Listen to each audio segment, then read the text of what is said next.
नांदेड़ जिले के उमरी तालुका के गोलेगांव से एक दिल दहला देने वाली वारदात सामने आई। विवाहिता बेटी और उसके प्रेमी को आक्षेपार्ह स्थिति में रंगे हाथ पकड़ने के बाद गुस्से से बेकाबू हुए परिजनों ने दोनों को बांधकर रास्ते में ही करकाला शिवार इलाके की एक गहरे कुएं में फेंक दिया। घटना से इलाके में सनसनी मच गई। देर रात युवती का शव कुएं से बरामद कर लिया गया, जबकि उसका प्रेमी अब भी लापता है और पुलिस तलाश में जुटी है। बताया जा रहा है कि मृतका संजीवनी कामले का विवाह पिछले साल हुआ था, लेकिन वह अपने गांव के ही लखन भंडारे नाम के युवक से प्रेम संबंध में थी। परिजनों ने बार बार समझाने की कोशिश की थी, मगर जब दोनों पकड़े गए तब युवती के पिता मारुति सुरने और रिश्तेदारों ने हैवानियत की हद पार कर यह खौफनाक कदम उठा लिया। पुलिस ने केस दर्ज कर जांच शुरू कर दी है। आज उमरी पोलीस स्टेशन हद्दीमध्ये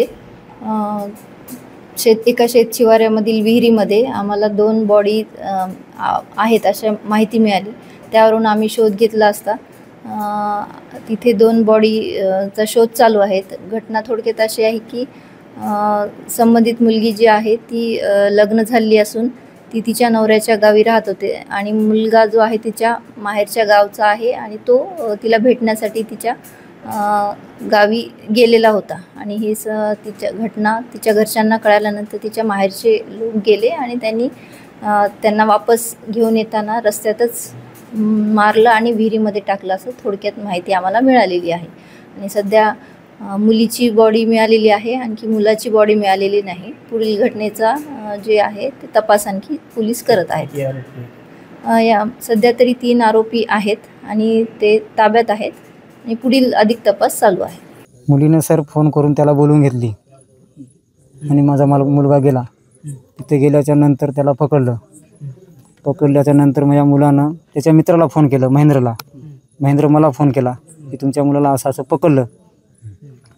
लगेच मी आणि पकडलं त्याला आपली माणसं घेऊन या, काय ते मिटून घेऊन हे करू। मग मी माझ्या माणसाकडे आलो आणि अशी घटना झाली आहे, आपण गोळेगावला जाऊ। आम्ही निघाल्या, मग तिथून आम्ही जाण्याच्या अगोदरच त्याला तिथून गायब केलं। माझ्या एका भावानं तिथे एक आमच्या सासरवाडी आहे त्याची तिथं होता, ते मला फोनवर सांगला की असं असं झालं, याला इथून घेऊन गेलेत, मानहान करून घेऊन गेलेत आणि असा पांधन रस्त्यानं इकडून शेतानं घेऊन चाललेत। आम्ही इकडून चालले म्हणलं, आम्ही बी तिकडून मधूनच आल्या, आम्हाला गटले नाही। मग हुडकून आम्ही शेवटी थोडं समोर गेल्यावर माणसं दिसली आम्हाला की असं असं झालं, म्हणून तिथं आम्हाला कळलं की असं मारून टाकलं म्हणायचं। हां, तुम्ही काय पाहिलं? आम्ही काहीच पाहिलं नाही, फक्त चर्चाच ऐकलं तिथं हिरीमध्ये मारून टाकलं म्हणून। नेमकं हे म्हणजे तिचं लग्न झालं होतं, मुलीला गोळेगावला दिलं होतं, 1 वर्ष झालं। 1 वर्ष झालं। आता ह्याच्यानंतर काय मुलगी फोन करत होती, काय होती आम्हाला माहीत नाही सर। हे आजच कळलं की मुलाला बोलून घेतली म्हणायचं। म्हणजे तिथं गेल्याच्या नंतर फोन आल्यावरच कळलं की माझा मुलगा तिथं गेला म्हणायचं। त्याच्या व्यतिरिक्त काय नाही। आता मागणी काय तुमची?